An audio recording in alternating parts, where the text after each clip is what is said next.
Chief Meteorologist Brian Busby. Brian. Here's a look at what's going on right now. This is live radar, and you'll notice that we have some lighter shades, not that deep shade of blue that we had earlier. And if anything, it's starting to fall apart a little bit, or at least get weaker. I'll go with that. We still have that counterclockwise circulation, which is this low pressure center, which is still the center of our storm. If we go farther out to the west, we're noticing that there's really not much redevelopment, which is great news.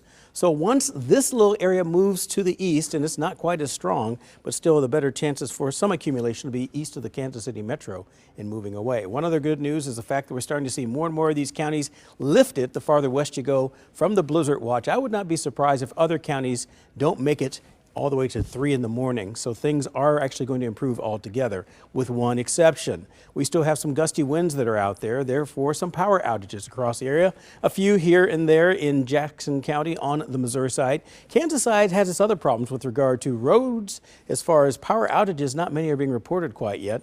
Still going farther down to the east and southeast, that's where we see some of these, and we still probably have another couple that we have to worry about. Here's the big picture once again. Heavier snow off to the east, continuing to move out of the viewing region altogether. Hit and miss lighter snow, not much additional accumulation expected from that.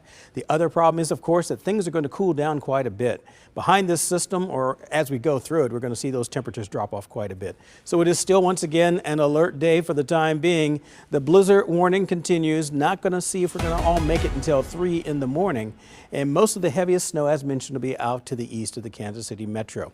The winds are still pretty strong. We still have blowing snow and drifting snow. Some of you have been reporting many feet of a drifting snow bank out there. But the Arctic air is going to be around for a while with this fresh snow on the ground, and the sky is gradually clear. It's not going to be very comfortable at all. Wind chills in the morning below 0. Another check of the forecast looking at the 9-day to see if there's any improvement, Bria, coming up in just a little bit.